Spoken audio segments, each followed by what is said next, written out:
In terms of education, professional development, and maintaining the standards, you have spoken about that. How does AIC integrate Islamic values into this education or Australian curriculum that we are teaching to the students? Traditionally, we have been integrating Islam into different learning areas like English, maths, and science. And besides Islamic Studies structured curriculum that we have in place from kindergarten to year 10, and then we have an applied Islam course that talks about the contemporary issues in Islam in year 11 and 12.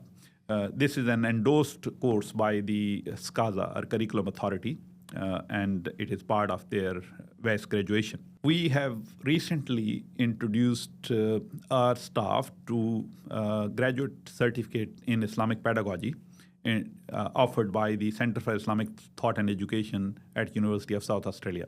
So the course has already begun at the start of this year.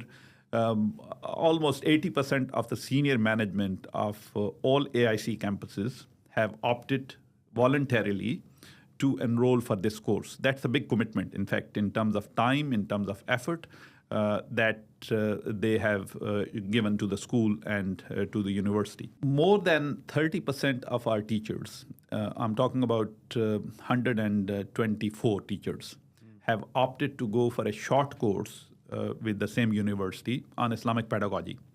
Now, these courses will enable our staff to not just integrate Islam into various areas in the curriculum wherever they find an opportunity, but also to look at everything that happens within the school from an Islamic worldview.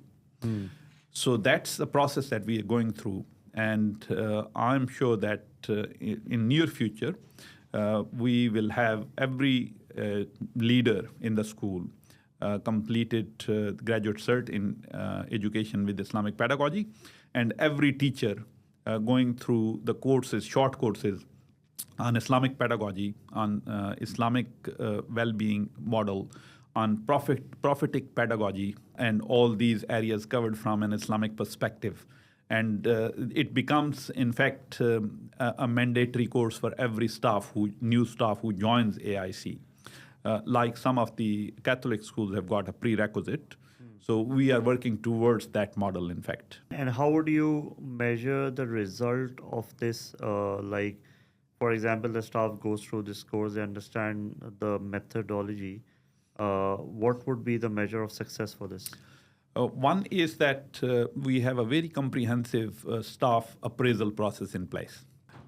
So senior management, they go through that process throughout the year, which culminates towards the end of term 3 with a very comprehensive meeting where every teacher has to produce a portfolio along with the evidence that how their teaching in the classroom aligns with the strategic vision and strategic plan, and how they've enacted it.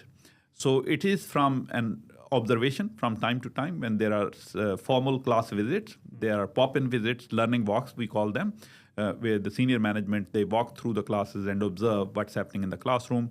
It's embedded in the curriculum planning first, and then monitored by the senior management, and then also as part of the appraisal system, there is an accountability there. However, it's a long-term process, and we will see the fruits in terms of our graduates getting out of the school with that vision.